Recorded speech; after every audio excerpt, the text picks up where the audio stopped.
ஐயா ரங்கராஜ் பாண்டே கோயில் சொத்து கொள்ள ரொம்ப காலமாக போயிட்டுருக்கு.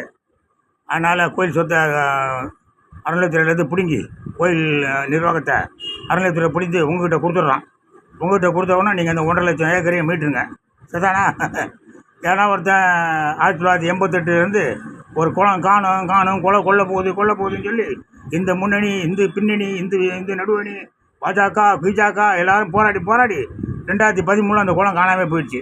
வடபழனி வேங்கீஸ்வரர் கோயில் குளம். அப்புறம் நான் 2016 2018 ஒரு கேஸை போட்டு லோல் போட்டு சுப்ரீம் கோர்ட்டில் ஸ்டே பண்ணி அப்புறம் 2018 சுப்ரீம் கோர்ட்டுக்கு போச்சு. சுப்ரீம் கோர்ட்டில் ஸ்டே கொடுத்துட்டாங்க. குளம் இருக்குதா இல்லையா, குளம் இருந்தால் குளத்தை மீட்டுறா அப்படின்னு சொல்லலை சுப்ரீம் கோர்ட்டு. அது யாருக்கும் சப்போர்ட்டுக்கு வரலை. அது இப்போ மெட்ராஸ் ஹைகோர்ட்லேருந்து இங்கே தூங்குது. இதான் கூத்து. அதனால் என்ன பண்ணுங்க, இப்போ நான் ஒரு மேட்ரு, ஒரே ஒரு சின்ன மேட்டர், ஒரு அதிர்ச்சி வைத்தியம் கொடுக்கலாம். நீங்கள் வானகரம் பூந்தமல்லியில் போகிற வழியில் வானகரம்னு ஒன்று இருக்குது. அங்கே பிரதாம கைலாசநாதர் கோயில் ஒன்று இருக்கும். அந்த கோயிலுக்கு சொந்தமான இடம் 8.25 ஏக்கர். அதில் ஜீசஸ் கால்ஸ் மத பிஸ்னஸ் பண்ணிக்கிட்டு இருக்காரு. எல்லாரையும் கூப்பிட்டு உங்களை ஏசு ரட்சிக்கிறார், ஏச்சு குணப்படுத்துகிறார் வாங்க என்ன அங்கே பெரிய மத மாற்ற பிஸ்னஸ் பண்ணிக்கிட்டு இருக்காரு. அது போதாதுன்னு ஊரெல்லாம் போஸ்ட் அடித்து வாங்க வந்து பிரார்த்தனை பண்ணுங்கள், பரீட்சையில் பாஸ் பண்ணுவீங்க, நீட்டில் பாஸ் பண்ணுவீங்க, கீட்டில் பாஸ் பண்ணுவீங்கன்னா கதை விட்டுக்கிட்டு இருக்காரு. அதனால் உங்கள் படையை எடுத்துக்கிட்டு போய் அந்த வானகரம் கைலாசநாதர் கோயில் இடத்த மீட்டெடுங்க.